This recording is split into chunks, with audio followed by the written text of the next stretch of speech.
আন্দালিব রহমান পার্থ শেখ হাসিনার নিকটাত্মীয় হবার পরও ছাড় দেননি শেখ হাসিনাকেও।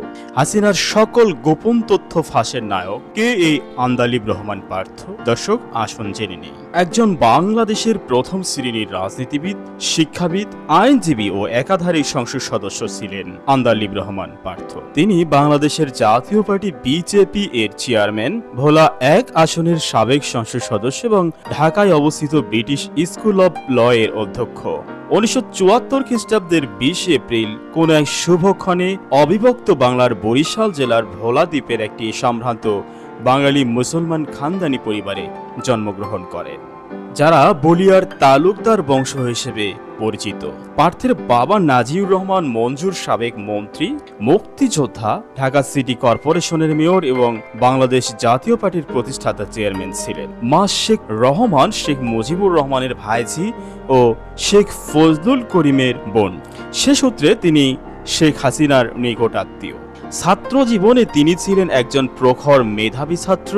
আন্দালিব রহমান পার্থ এলএলবি করার জন্য লন্ডনে যাওয়ার আগে প্রথমে সেন্ট জোসেফ উচ্চ বিদ্যালয়ে এবং পরবর্তীতে গভর্নমেন্ট ল্যাবরেটরি হাই স্কুলে শিক্ষা গ্রহণ করেন। তিনি 1997 সালে লিংকন ইন থেকে বার পরীক্ষায় পাশ করেন। এরপর দেশে ফিরে আসেন এবং ব্যারিস্টার রফিকুল হকের তত্ত্বাবধানে একজন শিক্ষানবিশ হিসেবে যোগদান করেন এবং একটানা 3 বছর তার সাথে কাজ করেন। বর্তমানে তিনি ঢাকায় আইনজীবী হিসেবে কর্মরত। ঢাকায় অবস্থিত ব্রিটিশ স্কুল অব ল এর অধ্যক্ষের দায়িত্ব পালন করছেন। 2000 সাল থেকে আন্দালিব রহমান পার্থ তার বাবা নাজিউর রহমান মঞ্জুরের সাথে রাজনীতিতে সক্রিয়ভাবে জড়িয়ে পড়েন। 2008 সালের এপ্রিল মাসে তার বাবার মৃত্যু হলে আন্দালিব বাংলাদেশ জাতীয় পার্টি বিজেপি এর চেয়ারম্যান নির্বাচিত হন। একই বছর নবম জাতীয় সংসদ নির্বাচনে ভোলা 1 আসনে 4 দলীয় জোটের প্রার্থী হয়ে নির্বাচনে অংশগ্রহণ করেন এবং আওয়ামী লীগের প্রার্থী ইউসুফ হোসেন হুমায়ুনকে পরাজিত করে বিজয়ী হন। তিনি 2009 থেকে 2014 পর্যন্ত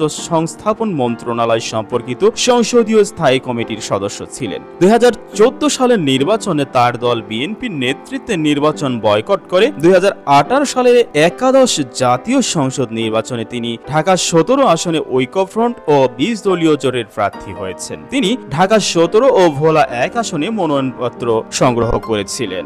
এর আগে 25 জুলাই আদালতের মাধ্যমে আন্দালিব রহমান পার্থকে প্রথম দফায় 5 দিনের রিমান্ডে নেওয়া হয়। রাজধানীর বনানী সেতু ভবনে হামলা ও ভাঙচুরের মামলায় Bangladesh Jatiya party BJP chairman Andalib Rahman পার্থের আরও 3 দিনের রিমান্ড মঞ্জুর করেছিল আদালত। পুলিশের আবেদনের পরিপ্রেক্ষিতে শুনানি শেষে ঢাকার চিফ মেট্রোপলিটন ম্যাজিস্ট্রেট আদালত মঙ্গলবার এই আদেশ দেন। 5 দিনের রিমান্ড শেষে আন্দালিব রহমান পার্থকে আদালতে হাজির করে পুনরায় 10 দিনের রিমান্ডের আবেদন করে ঢাকা মহানগর গোয়েন্দা পুলিশ। তবে এর বিরুদ্ধে আন্দালিবের আইনজীবীরা জামিনের আবেদন করেন। উভয় পক্ষের শুনানি শেষে আদালত 3 দিনের রিমান্ড মঞ্জুর করে। দর্শক, আন্দালিব রহমান পার্থের শুভকামনায় এখানেই শেষ করছি। ফিরে আসছি নতুন কোনো ভিডিও নিয়ে। ততক্ষণ দা বগুড়ার সাথেই থাকুন। ধন্যবাদ।